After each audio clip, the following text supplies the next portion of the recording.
Au cœur invisible de la France, là où l'histoire chrétienne a des racines profondes et où les aiguilles du temps semblent ralentir, quelque chose bouge sous la surface. Non pas dans les grands palais du pouvoir à Paris, ni dans les circuits de l'information, mais dans le silence dense des anciennes cryptes où la poussière ne recouvre pas seulement la pierre, mais des vérités qui attendent depuis des siècles le moment exact pour refaire surface. Lyon, ancienne capitale des Gaules, terre de martyrs, de saints et de secrets. C'est ici que commence ce que personne n'a osé raconter en entier, une prophétie prononcée par une jeune mystique, Cécile de Lyon, la stigmatisée, dont le nom est encore murmuré aujourd'hui entre les murs sacrés de Fourvière et les couloirs des monastères, avec une révérence qui frôle la peur. Au cours d'extases documentées, de visions gravées dans des journaux spirituels et confirmées par des témoins réels, Cécile aurait reçu un message troublant, un fragment révélé non pas à la masse, mais seulement à ceux qui auraient des yeux pour lire entre les plis du temps. Seule une région de la France survivra. Ces paroles, absentes de tout catéchisme, affleurent comme un murmure interrompu, rapporté par des sources mineures, conservées dans les marges de lettres oubliées. Est-ce une prédiction, un avertissement, ou le sceau de quelque chose qui est déjà en train de s'accomplir? Une carte invisible semble nous conduire à Lyon. Mais pourquoi précisément là?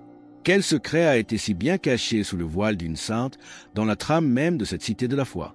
Le temps n'est plus linéaire, il commence à se plier, et dans ce pli, on entrevoit le principe d'une révélation imminente. Et si ce qui a été enfoui sous la terre avait toujours été destiné à refaire surface maintenant, à notre époque, si vous sentez que ceci n'est pas seulement de l'histoire, mais un appel direct à votre âme, écrivez « Montre-moi la vérité » dans les commentaires. Laissez un j'aime et abonnez-vous pour nous accompagner dans cette quête. Pour comprendre cette prophétie et le rôle de Lyon comme bastion spirituel, il faut d'abord plonger dans la vie de celle qui l'a reçue, une jeune femme dont l'existence fut un pont entre la douleur la plus profonde et la lumière la plus intense. En 1878, alors que la France de la Troisième République traversait de profondes transformations, entre le triomphe de l'industrie et de nouvelles idéologies qui promettaient le progrès mais effaçaient le sacré, naissait dans un petit village près de Lyon une enfant fragile et silencieuse. Son nom était Cécile. Elle ne venait pas de dynastie religieuse ni de lignée noble. Elle était fille de modestes artisans, élevée dans un contexte simple, dans une France encore marquée par la fracture entre l'État et l'Église.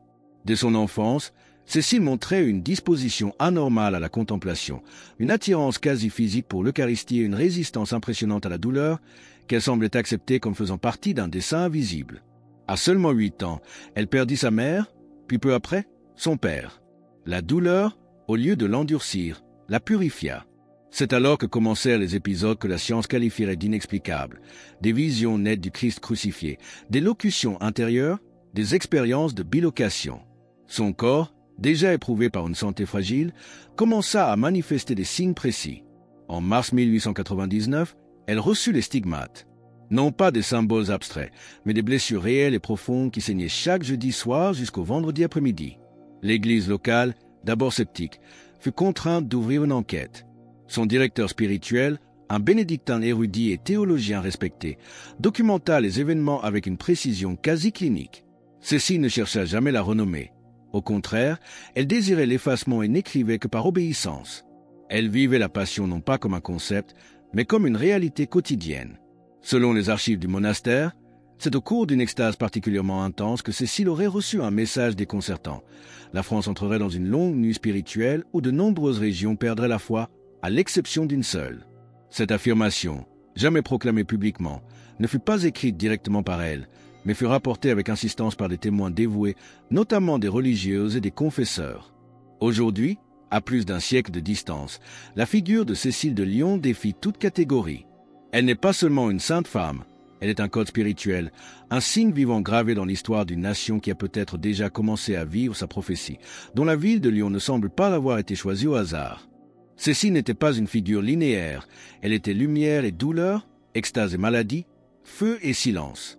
Sa vie semblait dessinée par des mains invisibles pour devenir une parabole vivante, une sorte de code humain gravé dans son corps et son âme. Chaque blessure, chaque vision, chaque nuit blanche en prière ne parlait pas seulement d'elle, mais de la France. Pourquoi a-t-elle été choisie précisément là? Pourquoi Lyon, cette cité ancienne nichée entre ses collines et ses fleuves, est-elle devenue le théâtre de l'une des expériences mystiques les plus intenses de son époque? En ce temps-là, la foi catholique en France faisait face à un affrontement silencieux, non pas avec des armes, mais avec des idées. La modernité avançait comme un fleuve souterrain, érodant le roc de la tradition.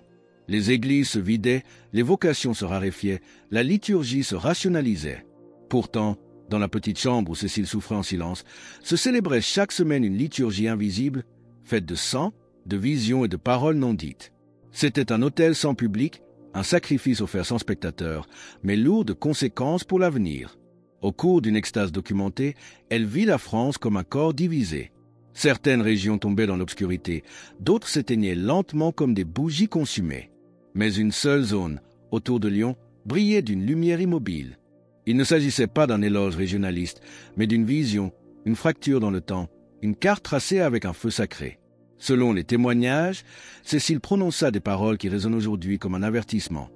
Là où le sang sera encore accueilli, là restera la vie. Pas de date, pas de lieu exact, seulement des symboles. Si vous sentez que ceci n'a pas seulement vécu pour elle-même, mais pour quelque chose qui vous concerne aussi, écrivez « Je vois le signe » dans les commentaires. Laissez un « J'aime » et abonnez-vous. Ce symbole apparaît aujourd'hui de plus en plus nettement.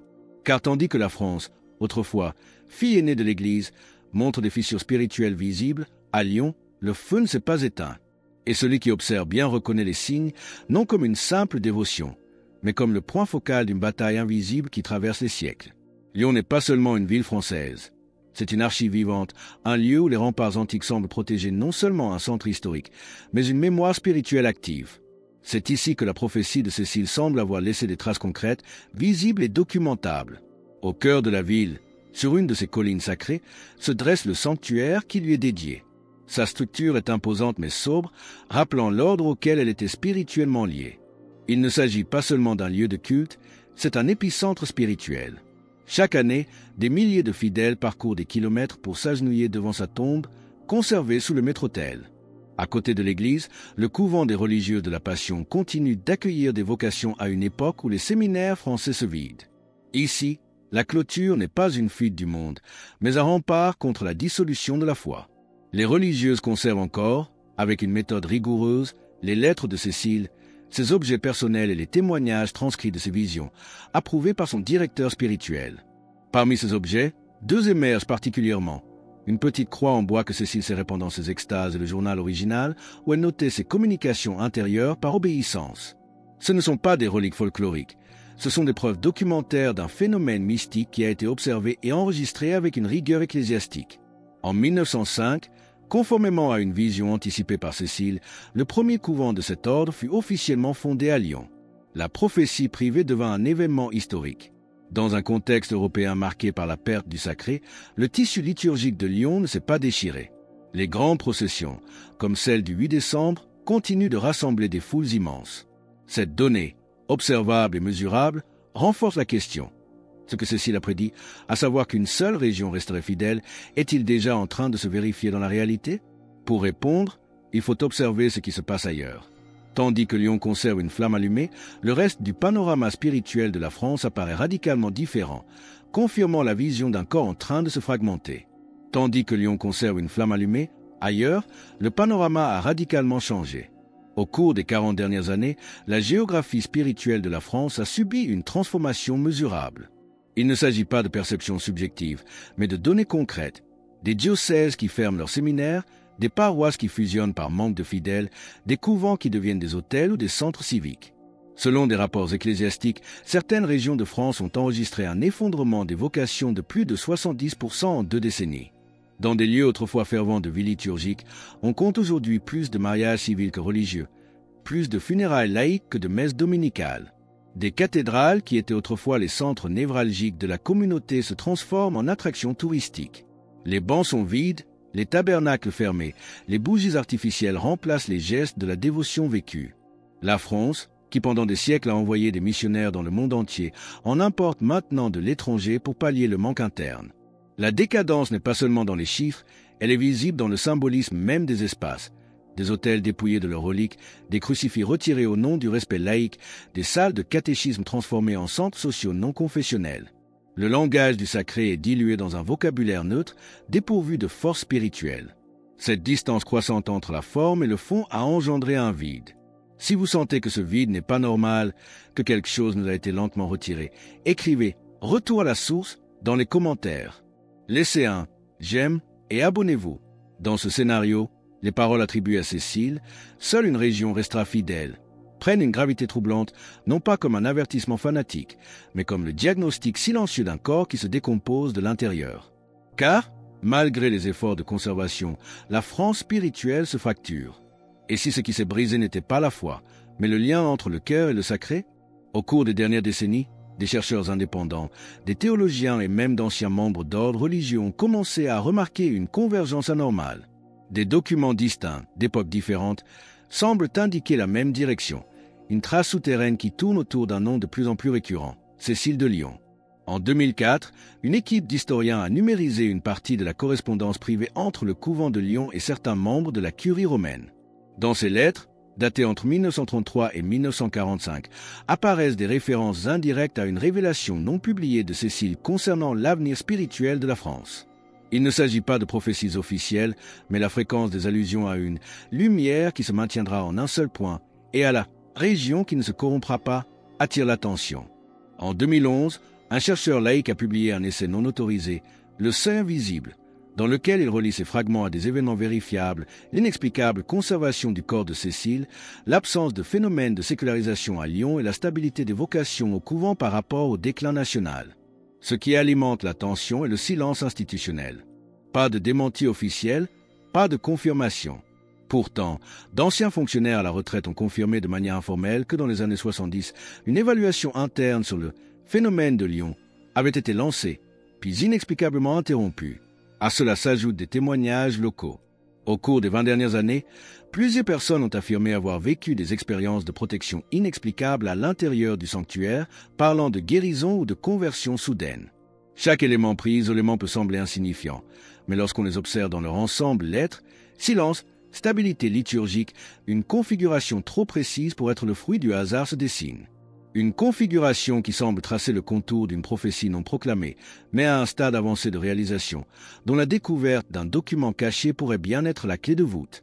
En 2018, lors d'un processus de catalogage numérique interne au monastère de Lyon, une jeune archiviste a découvert un dossier non enregistré. Il était conservé dans une boîte en bois scellée à la cire ancienne, sans aucune inscription. À l'intérieur, 3 feuilles manuscrites datées de 1901 d'une écriture compatible avec celle de Cécile. Les feuilles ne contenaient ni prière ni méditation, mais la description extrêmement précise d'une image intérieure reçue par Cécile lors d'une de ses extases. Une nation brisée en 3, écrit-elle, où seule une partie résiste à la ruine. Plus loin, un lieu entouré de murs où le calice reste allumé alors qu'ailleurs il se vide. Et enfin, une phrase qui a suspendu le temps. Le sceau sera brisé lorsque le monde sera déjà dans l'obscurité. L'écriture est fragmentée, presque obsessionnelle. Il n'y a aucune mention directe de la France, mais la description d'un lieu entouré de murs où la foi demeure ardente coïncide de manière impressionnante avec la configuration et l'histoire de Lyon. La communauté monastique a d'abord choisi de ne pas rendre publique la découverte. Le document a été transcrit et envoyé discrètement à la curie. Aucune réponse. 3 ans plus tard, une copie partielle est apparue sur un serveur crypté, avant d'être retirée en moins de 48 heures. Pendant ce temps, des chercheurs ont rapporté une autre anomalie. Lors de l'entretien d'un reliquaire, on a retrouvé un cylindre en plomb contenant un fragment de parchemin avec une seule phrase « Lieu préservé », jusqu'à ce que la foi soit renversée. La séquence d'événements, de coïncidences documentées et de fragments symboliques mène à une question inévitable. Et si tout ce que nous observons, la stabilité liturgique de Lyon, la résistance des vocations, ne faisait pas partie du hasard, mais d'une séquence prévue, enregistrée, et maintenant en phase d'activation, il ne s'agit plus de foi ou de scepticisme, mais de connexion. Et si le sceau est déjà brisé, alors nous ne sommes plus dans la phase de la prophétie, mais sur le seuil silencieux de son accomplissement. Alors que nous concluons, nous vous invitons à déclarer votre foi. Commentez « Jésus est roi » ci-dessous pour affirmer cette vérité avec nous. Et votre parcours ne doit pas s'arrêter ici. Cliquez sur la vidéo qui apparaît maintenant sur votre écran pour un autre message puissant que nous avons préparé pour vous.